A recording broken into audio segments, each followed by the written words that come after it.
Glória a Deus. Cumprimento a todos com a paz do Senhor Jesus. Bem, queridos. Queria que você pudesse estar abrindo a sua Bíblia no livro de 1 Coríntios, capítulo 6.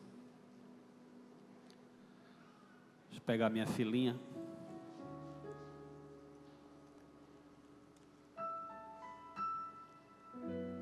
Faz tempo que eu não uso fila, mas hoje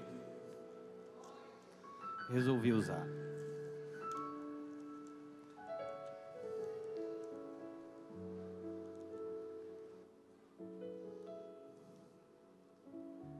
Aleluias. 1 Coríntios capítulo 6, versículo 17.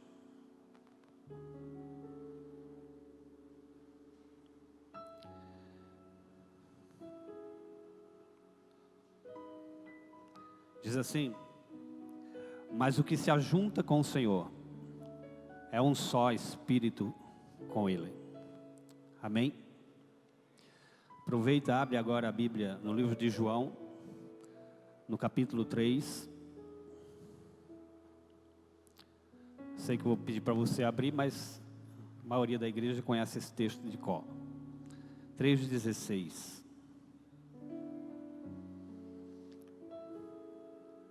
Que diz: porque Deus amou o mundo de tal maneira que deu o seu Filho unigênito, para que todo aquele que nele crer não pereça, mas tenha vida eterna. Aleluias. No livro de João ainda, no capítulo 13,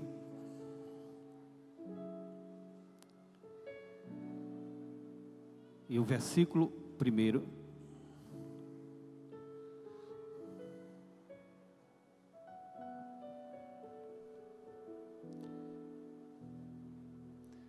diz: ora, antes da festa da Páscoa, sabendo Jesus que já era chegada a sua hora de passar deste mundo para o Pai, como havia amado os seus que estavam no mundo, amou-os até o fim. Amém? Até aqui só. Aleluia. Sabe, queridos, eu estive pensando a respeito de relacionamentos e percebi que às vezes a gente está vivendo um relacionamento com o Senhor meio que desgastado da nossa parte. Às vezes a gente tem vivido um relacionamento em que parece que é o noivo procurando a noiva e nós que somos a noiva correndo do noivo. Esse relacionamento às vezes está defasado porque muitas pessoas deixaram de acreditar que o noivo vem. Muitos deixaram de acreditar que o noivo nos quer. Tem gente que já não está se sentindo mais preparado ou preparada para ser a noiva. Sabe, e nós somos a noiva de Cristo, a igreja é a noiva de Cristo. E a questão é, será que nós estamos nos comportando como noiva? Ou a gente está deixando esse relacionamento ir embora? Eu acho interessante que o Senhor sempre usa a figura do casamento para demonstrar a igreja e Cristo. Mas nós poucas vezes paramos para pensar que é exatamente isso que acontece. Esses dias, alguns problemas, como qualquer outro casal tem aqui, eu também tenho problemas.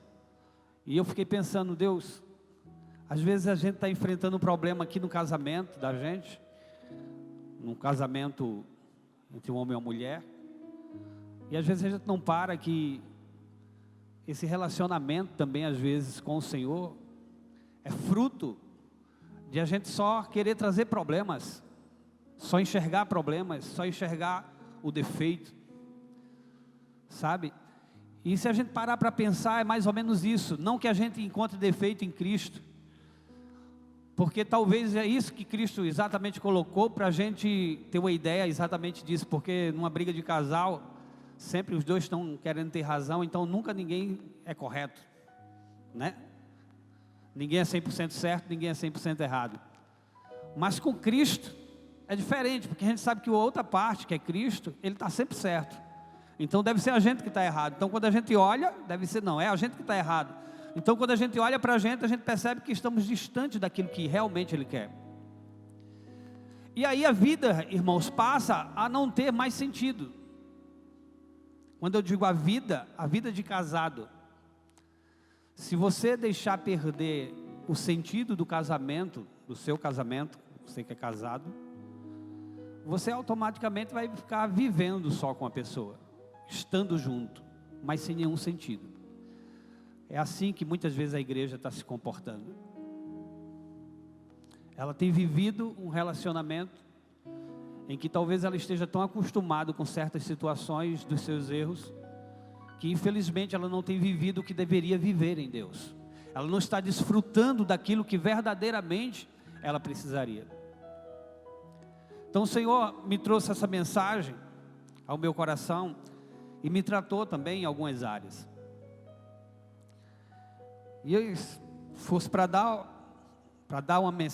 um tema para essa mensagem, eu quero falar de um grande romance. É importante nós entendermos o princípio por trás do propósito de Deus em nos salvar. Sabe, queridos, a gente às vezes não para pensar que a Bíblia é uma carta de amor de um Deus apaixonado que busca ter intimidade com um povo que é rebelde e pecador. Então, se você for olhar na palavra de Deus, desde o princípio, é Deus tentando se aproximar do homem e o homem correndo de Deus. Desde o princípio é Deus tentando se aproximar do homem, ter um relacionamento com ele e ele correndo do Senhor. E em toda a Bíblia você vai achar isso. Sabe, esse Deus apaixonado, Ele quer simplesmente ter comunhão conosco. Ele quer ser amado, mas Ele não espera que a gente primeiro o ame. E nem espera também que seja correspondido o seu amor. Ele simplesmente nos ama. O amor de Deus é incondicional, porque Ele olha para mim e para você, e Ele não espera que a gente primeiro tenha uma atitude. Ou então a gente diga assim: agora que eu estou servindo a Jesus, eu vou demonstrar todos os dias que eu o amo. Isso seria uma bênção, mas Deus não espera isso. Deus só espera que você aceite o amor dEle. Porque o que de fato nos transforma, não é o quanto nós o amamos, mas o quanto Ele nos ama. O que de fato faz a diferença, não é quanto eu amo a Cristo, porque se você for avaliar, e aí você pode parar um pouco para pensar, você consegue amar a Cristo como Ele merece ser amado? Você consegue de fato dar aí um mínimo de amor a esse Deus que te ama incondicionalmente? Então, na verdade, essa é a relação que deveria existir entre o homem e Deus. E sempre foi assim, Deus tentando se aproximar do homem e o homem correndo, o homem pecando. Quando a gente olha lá no primeiro livro da Bíblia, de Gênesis, quando Deus criou o homem, a Bíblia diz que o homem estava só. Quando Ele disse que estava só, não é porque Ele estava sozinho no mundo, mas é porque não tinha ninguém que era semelhante a Ele. Então Deus fez Adão dormir e tirou de Adão uma costela e fez Eva. Na Bíblia, Adão também é chamado, ou melhor, Cristo também é chamado do segundo Adão. Por quê? Porque o primeiro Adão, que é o próprio Adão, ele veio na intenção de Deus criar. A intenção de Deus com certeza era criar algo que fosse exatamente aquilo que Ele queria, de ter relacionamentos. Mas Deus não podia criar Adão e fazer de Adão um robô, onde Adão olhasse para Deus e o amasse, onde Adão simplesmente não tivesse outra saída senão amar a Deus. Deus coloca Eva junto com ele, mas Deus dá liberdade a Adão de querer viver dependente dele, ou querer viver independente. A independência, naquele caso ali, se chamava árvore do conhecimento do bem e do mal. Essa era a independência. E a dependência falava da árvore da vida, que uma vez que Adão comesse, que Eva comesse, eles passariam a ter a vida de Deus. Mas Adão escolheu o que, irmãos? Comer da árvore de conhecimento do bem e do mal. Veja que a forma que eles foram enganados. O diabo disse que se eles comessem, eles seriam igual a Deus. Mas Deus, quando o fez, disse que eles já eram igual a Ele. Então o diabo só estava oferecendo algo que ele já tinha. Sabe, hoje é do mesmo jeito. As pessoas hoje buscam na igreja algo que já tem. E todo momento o diabo está enganando as pessoas, porque elas todo momento estão buscando sempre alguma coisa, como se Deus estivesse devendo algo a ela. E parece que fica esse tempo todo, a gente vai para a igreja e hoje Deus vai falar comigo, e hoje Deus vai falar comigo, eu vou receber a minha bênção. A gente quando se ajoelha, a primeira oração é: Deus, olha para mim, Deus cuida de mim, Deus cuida, Deus faz isso. É sempre a gente esperando que Deus faça alguma coisa. E deixa eu te contar, Ele já fez. Mas o problema da gente não entender, irmãos, é porque nesse relacionamento só tem uma parte que é interessada, e a parte é de Deus, não é a nossa. A nossa parte está interessada nos benefícios, somente aquilo que eu posso ter dele, e não aquilo que ele é. Então é um romance sim, mas é um romance de Deus com a gente, é um Deus apaixonado pela gente, e isso me constrange, irmãos. Isso me constrange, porque quando eu olho, todas as vezes que eu olho e me vejo, faço essa introspecção, não é bom, mas toda vez que eu faço essa introspecção, eu percebo o quanto eu sou reduzido a nada por mim mesmo, mas o quanto Deus a si mesmo me levanta e me coloca em um lugar sublime. Eu não mereço, você não merece, nós não merecemos, mas em todo momento Ele está nos colocando em um lugar muito mais excelente. Mas mesmo assim a gente vive um evangelho de que a gente precisa que Deus nos prove sempre alguma coisa. Parece que se Deus não usar alguém para mim, parece que Ele não gosta muito de mim. Parece que se Deus não realizar aquele milagre na minha vida, parece que Ele não gosta muito de mim. Parece que se eu não receber aquela promoção lá na empresa, e eu vi tanta gente recebendo, sabe, pessoas até que nem cristãos são, e estão recebendo. Se eu não receber, é porque Deus tem alguma coisa contra mim. E a gente vive uma vida assim, irmãos.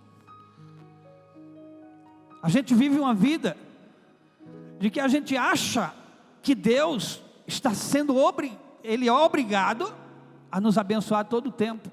E a única coisa que a gente não entendeu é esse relacionamento. Um relacionamento de uma mão só, de uma via só. Onde existe um Deus completamente apaixonado pelo homem, que decidiu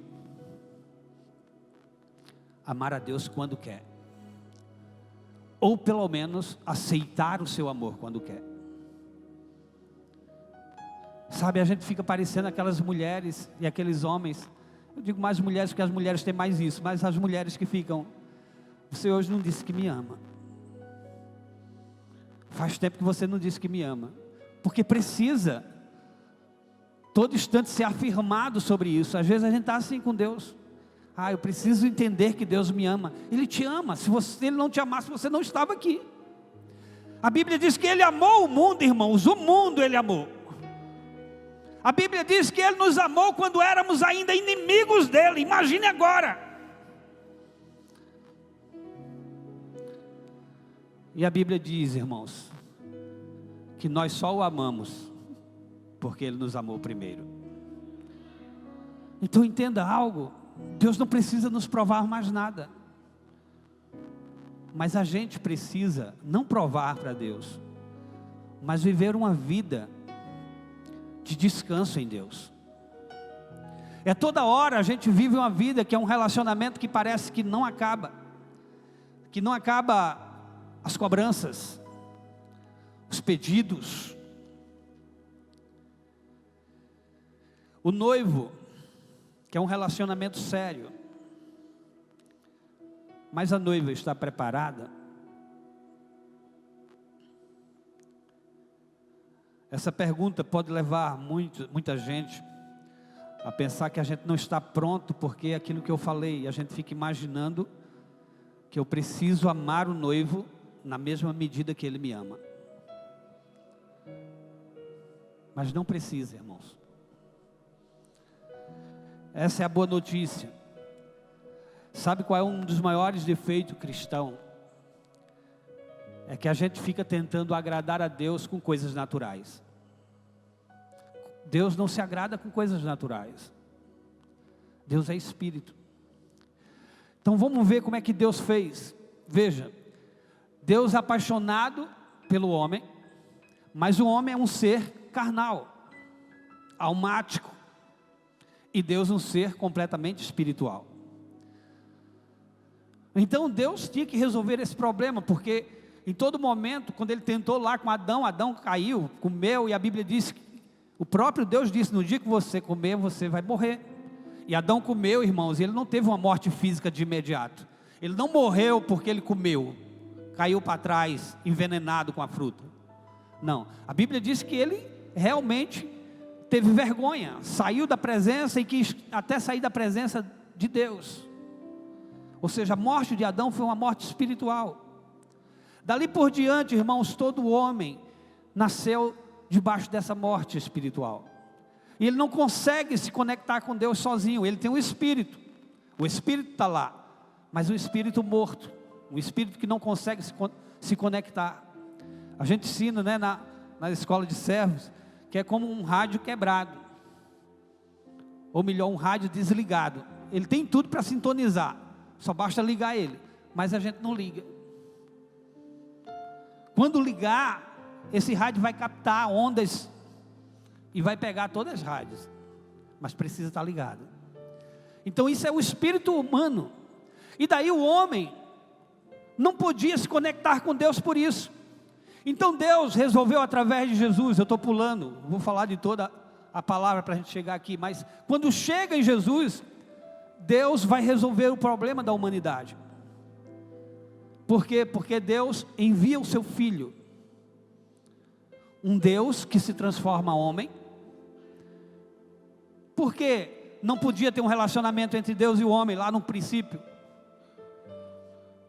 depois da queda? Porque Deus é um ser divino e o homem é um ser carnal. As naturezas são diferentes. Então Deus precisava resolver esse problema, e para resolver esse problema Deus manda o seu Filho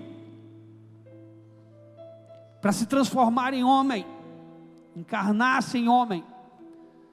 E agora existe um homem que é Deus, que está sentado à direita de Deus. Mas agora também ele diz: é necessário que eu vá, porque se eu não for, o Consolador não virá. Mas quando ele virá, quando ele vir, ele vai convencer. E aí eu li um texto agora, que a Bíblia diz, 1 Coríntios: pois todos que se juntam com Cristo, passa a ser um só Espírito com Ele.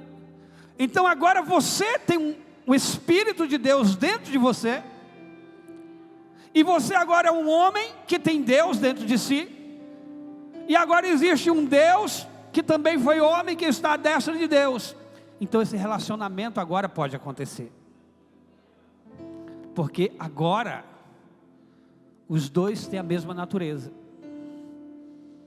E agora conseguem se relacionar. O problema, irmãos, é que a gente não está mais vivendo uma dependência de Deus. A gente quer viver uma independência. E nesse caso, independência é morte. É morte. Quem quiser ser independente vai morrer, irmãos. Vai ficar morto. Você precisa viver no Espírito.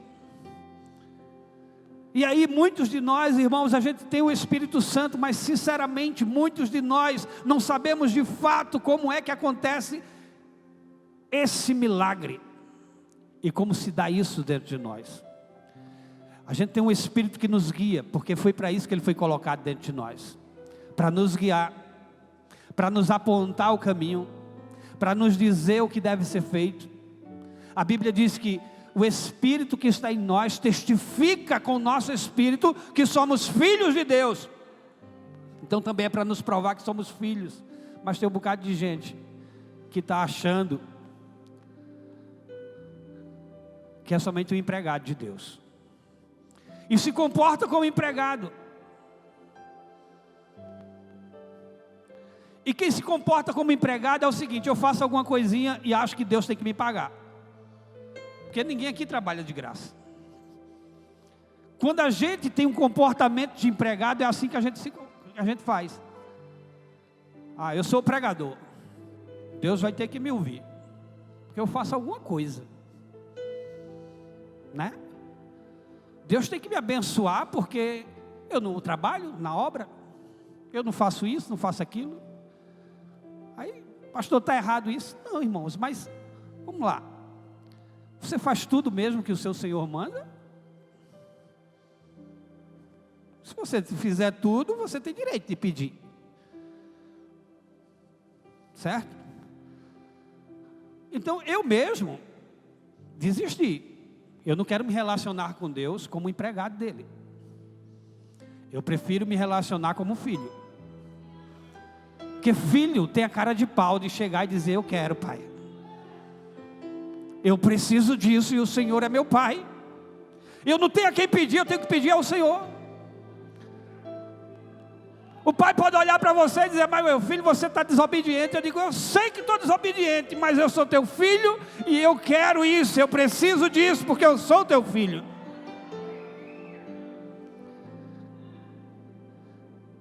Aí você diz: ah, for assim é bom demais. É, irmãos, quanto menos você merecer, mais Ele te dá.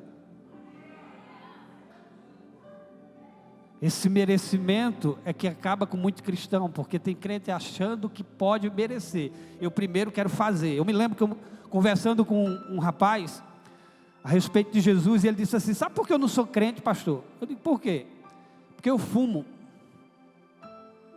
No dia que eu parar de fumar, eu vou aceitar Jesus. Eu digo: você não vai parar nunca se você tiver essa mentalidade. Por quê? Porque eu disse a ele: olha, você quer fazer isso na tua força. Tu primeiro quer fazer, para depois... Não. Isso significa que você acha que você consegue. Enquanto você achar que você consegue, você não recebe. Se coloque logo na dispensação de Deus e diga: Senhor, eu não consigo sozinho. Paizinho, eu não consigo sozinho, eu quero a tua ajuda. Eu estou aqui para realmente te ouvir, eu quero, mas... tem que ser um crente cara de pau nisso. Um filho que pede de fato. Agora, quando o pai começa a dar, esse é o relacionamento. Quando o pai começa a te dar, como é que você se comporta? Eu duvido, irmão, que tem alguém aqui que tenha um pai que só fez abençoar, e você só queira fazer o mal para ele, ou queira desobedecer, ou queira viver uma vida simplesmente de desobediência. Não. Deus nos ganha, irmãos, porque Ele nos constrange. Nos constrange com o amor dEle. E essa palavra constranger é como se abraçar. Nos constranger é porque eu sei que eu não mereço, mas Ele me ama a si mesmo. Sabe o que é que acontece? A gente não estamos vivendo o nível de relacionamento da forma que era para viver. O primeiro nível de relacionamento, quando você foi casar, ou quando você que está namorando, como é que você se conheceu? É claro, primeiro se olharam, mas só se olhar não dá para criar um relacionamento. Um pode olhar para o outro e ninguém falar nada, não vai ter relacionamento. O primeiro ato de relacionamento é a palavra, é quando você fala com Deus e Deus fala com você, já existe um relacionamento aí. Por isso é tão importante orar, irmãos. Orar é relacionamento, mas orar não é um monólogo. Orar não é somente eu falar e Deus ficar, eu não sei se Ele me escutou, eu vou esperar para ver se cumpre, para ver se Ele me ouviu mesmo ou não. Não, irmãos, quando a gente fala com Deus, Deus responde a gente pelo Espírito. O problema da gente é que a gente ora pela alma, e quem ora na alma vai ouvir na alma, e quem ora no Espírito escuta no Espírito. Então, primeiro nível, fale com Deus para o relacionamento. Segundo nível, tenha uma experiência de toque. Você precisa tocar em Deus. Você precisa viver a experiência de tocar nele e ser tocado por Ele. Não tem ninguém aqui que se relacione com a esposa, com a namorada, com a noiva, que não tocou. O toque faz a diferença. Sabe, quando eu chego aqui na igreja, que eu dou um abraço no pastor Rômulo, ele entende que eu o amo somente porque eu o abraço, pode ter certeza. E eu sei que eu sou amado por ele, porque sou abraçado por ele. Pastor, só porque ele abraça.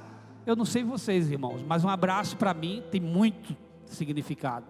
Então, quando uma pessoa me abraça de fato, ela me abraça. Vocês já viram esses abraços que é assim? Vem cá, Eduardo. Esses abraços que as pessoas chegam e fazem assim, né? Parece que está com medo de abraçar, né? Não, irmão, quando for abraçar,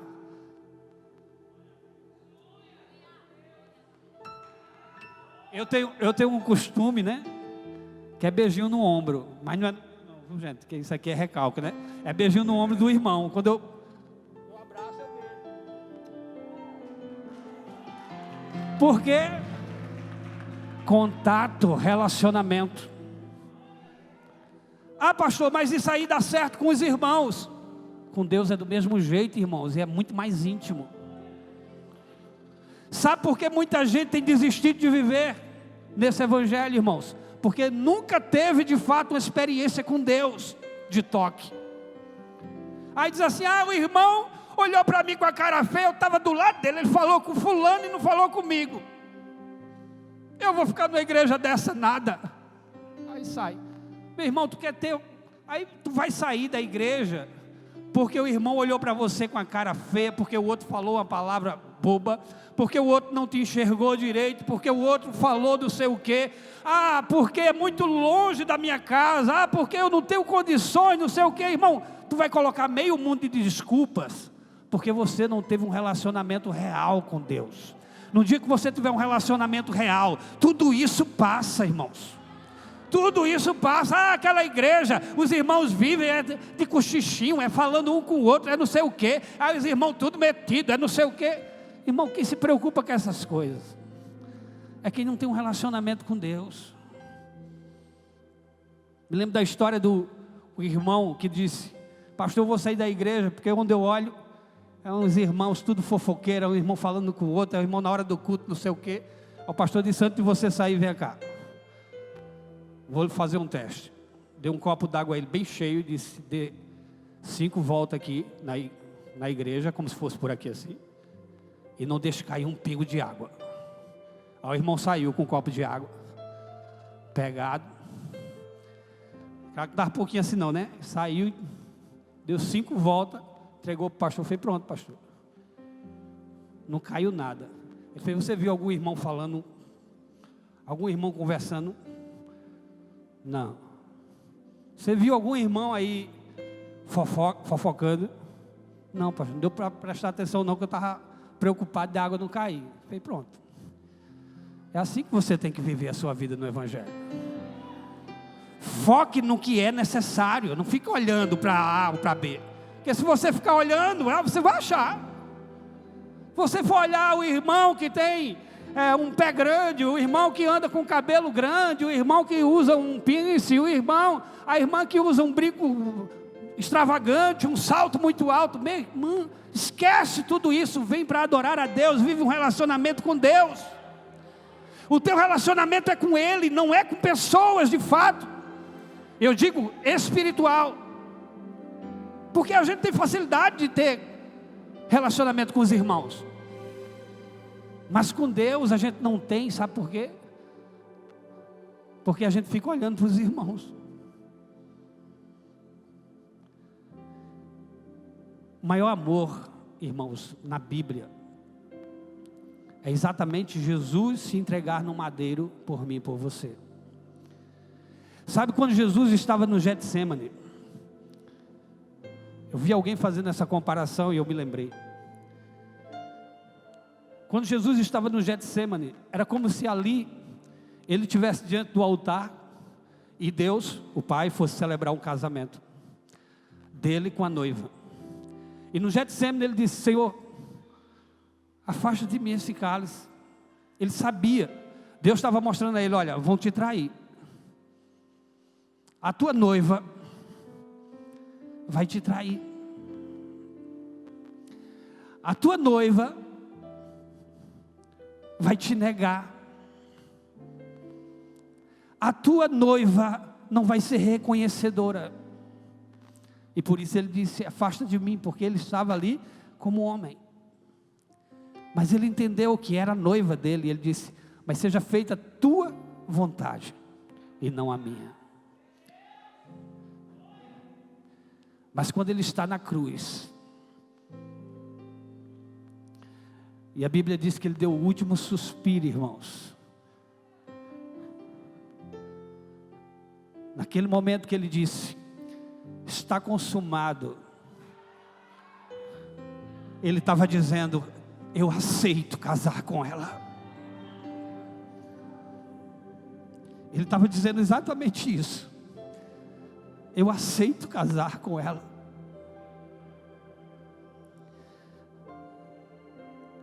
Ele estava dizendo sim para esse casamento.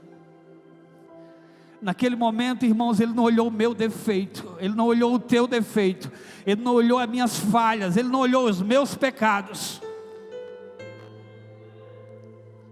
Ele simplesmente me amou com tudo, da forma que eu sou. E eu não sei se você às vezes é constrangido por isso, porque muitas vezes a gente fica pensando: como é que a gente é constrangido assim?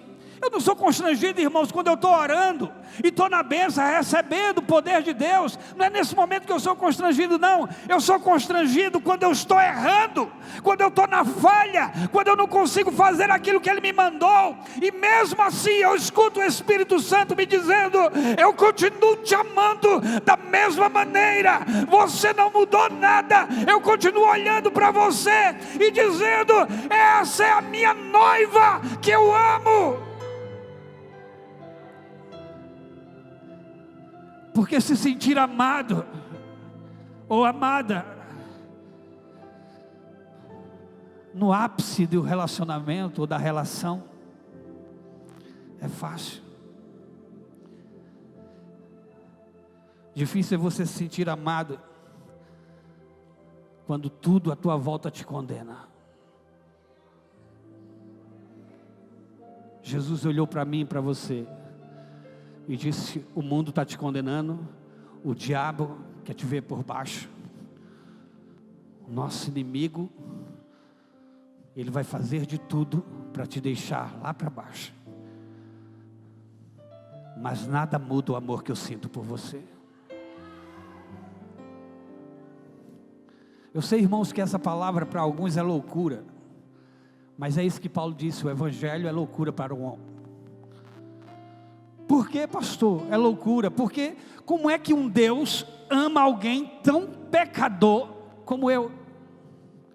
Como é que Deus ama alguém tão miserável como eu?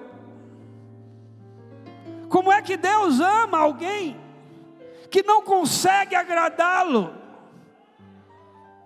E o amor dele não muda um tantinho assim. Quando muitas vezes no nosso relacionamento é assim que a gente se comporta. A gente está bem até aquele alguém fazer alguma coisa ruim, ou que a gente ache ruim. E aí já começa a mudança. Deus olhou para mim, olha para você, olha para nós, e não muda uma vírgula a nosso respeito. Toda vez que eu prego sobre a graça de Deus e vou falar para alguém, as pessoas geralmente fazem uma pergunta, que é uma pergunta que na verdade é de alguém que talvez queira viver dessa forma. Alguém diz assim: do jeito que você fala, quer dizer que a pessoa pode pecar como for, que Deus, né? Deus ama de todo jeito.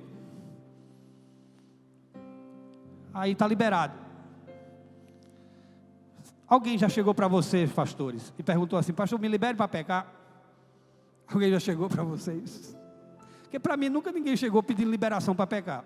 O povo peca, depois vem até a gente e diz assim: pastor, eu pequei, o que é que eu faço? Mas ninguém vem pedir liberação. Então ninguém precisa de liberação de ninguém para pecar. A graça não é uma liberação para pecar.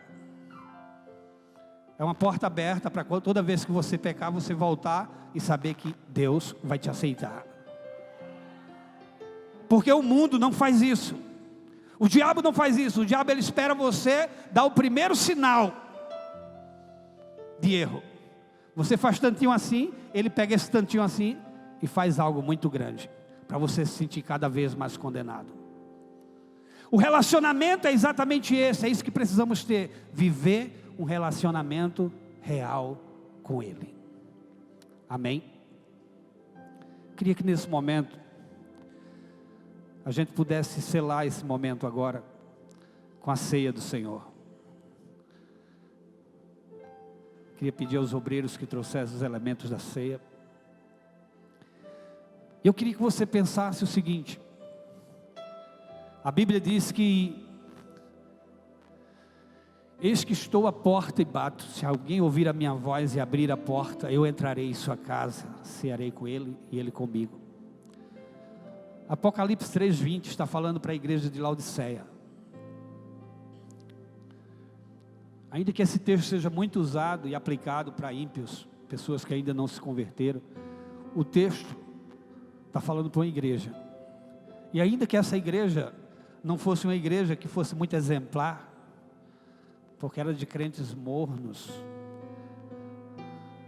mesmo assim, está falando para a igreja.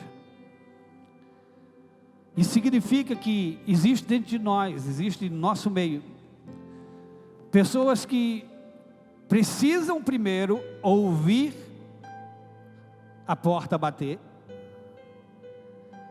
precisam ver quem é de fato que está batendo na porta, para depois abrir a porta, para que Jesus entre. Porque se ele escutar a porta batendo, ele não vai entender que nem é Deus dentro da igreja.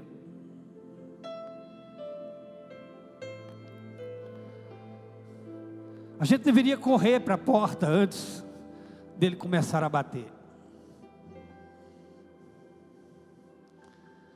Nós deveríamos correr para a porta para esperar o noivo vir.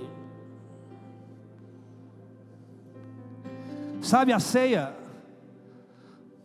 do Senhor é um memorial que fazemos, irmãos, para nos lembrarmos que Ele vai voltar. E para lembrar do perdão dele.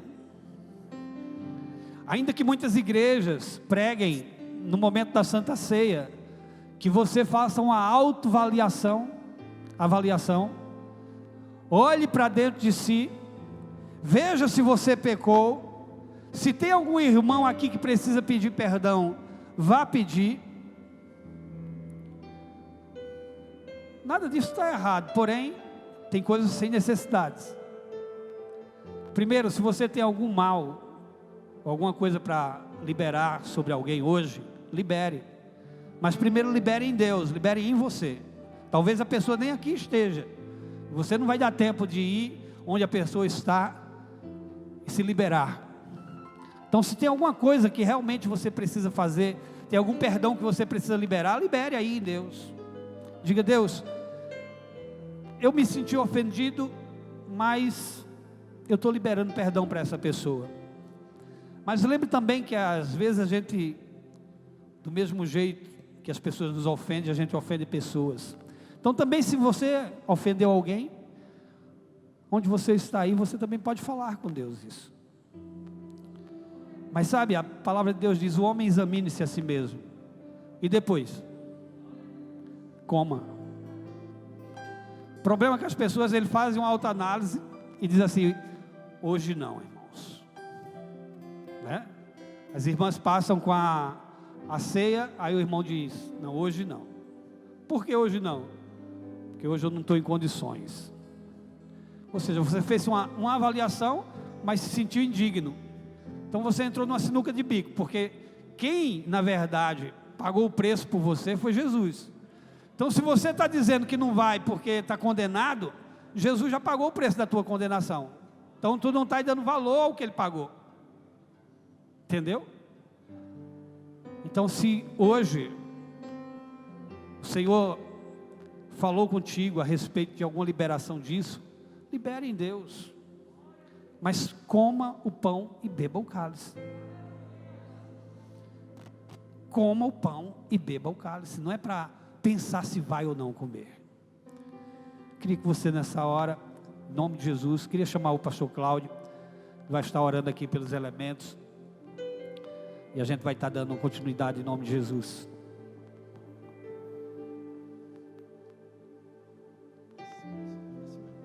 Glória a Deus, amém. Você podia ficar em pé? Que palavra maravilhosa. Essa é a essência do que é ensinado aqui na escola de servos. Vem fazer parte disso, vem aprender.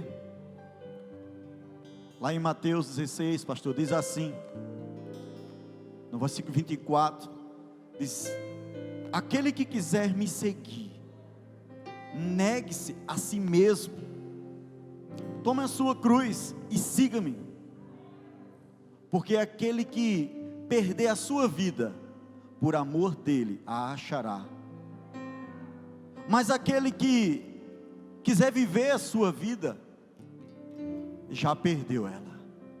Sabe, amado, o Evangelho, esses elementos, não são apenas um símbolo, eles são um fato do que Cristo fez, do que o noivo fez. Ele morreu por mim e por você, Ele derramou seu sangue por mim e por você, Ele nos deu vida, aonde nós estávamos todos mortos, mas só existe vida nele. Então, por mais que a ilusão do mundo, e do corre-corre, de ganhar dinheiro, de trabalhar, de sustentar, a luta que a gente tem todos os dias, pareça real, a verdadeira realidade se encontra em Cristo Jesus. Eu já fui para muito funeral, muito enterro. Não gosto de estar em enterro, isso não faz parte de nós, a morte. Mas eu digo, é um dos lugares aonde eu me sinto à vontade, porque eu sei que o meu fim não acaba ali. Eu sei que quando chegar a minha vez, e a vez daqueles que creem em Cristo, a morte não será o final, porque Ele vive, Ele morreu, mas Ele ressuscitou para todo que nele crê. Aquele que perder a sua vida nesse mundo,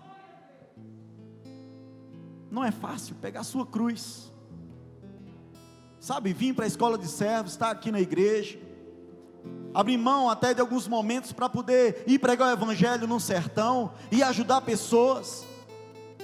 O reino, amado, é vidas. Porque assim como Ele foi enviado, Ele também confiou a nós. Então eu não sei o que você tem feito com a tua vida, mas eu digo uma coisa: nada que você faça vale a pena no final, se a tua vida não estiver em Cristo. Porque nada que você conquiste vai poder comprar a tua vida eterna. Só a tua vida em Cristo pode te dar vida eterna. E eu queria um pão aqui, um elemento, por favor. E queria também o cálice. Quero orar. Depois vou passar ao pastor Daniel, que a palavra foi tremenda. Essa unção vai continuar. Sabe, eu quero orar por esse elemento, consagrando, mas quando você pegar ele, eu quero que você se lembre que não é apenas um pão, é a tua vitória. É contra a doença, contra a morte, contra as enfermidades, contra os vírus, contra tudo que o mundo diz que você não é capaz. O corpo de Cristo, Ele morreu, Ele se tornou maldição, para que eu me tornasse uma bênção. O seu sangue foi derramado. Sangue é vida. Ele derramou toda a vida, para que eu e você tenha vida. Mas o sangue também é uma aliança de casamento, aonde lá na cruz Ele disse: eu aceito você. Talvez você veio para a igreja tantas vezes, amados, e você esteja aqui e nunca aceitou essa aliança, mas hoje o Senhor te faz um convite de casamento com Ele. Se unir à vida dEle, viver a vida dEle. Pensa nisso. Pai, em nome de Jesus, obrigado, Senhor, por tudo que Tu fizeste por nós. Oh Pai, obrigado, Senhor, por Tua vida em nós, pelo Teu sacrifício na cruz. Senhor, nós tiramos, Senhor Deus, esse pão do uso comum, e assim como Tua palavra diz, Senhor Deus, em memorial ao que o Senhor fez pela eternidade, nós consagramos cada elemento desse, Pai. Esse pão agora simboliza o Teu corpo, esse suco da vide, Pai, agora simboliza o Teu sangue, mas ele simboliza também a nossa vitória, ele simboliza a nossa aliança, ele simboliza a Tua vida em nós, e a vida eterna naquele que está em nós, e em todo aquele que crê em Ti. Que você, ao participar, sabe, não tem pressa de sair da presença de Deus, mas quando você recebeu o elemento, não é para você pedir perdão, mas para você aceitar o perdão dEle, aceitar o amor dEle. Pensa nisso agora, e recebe a vitória que Ele conquistou na cruz.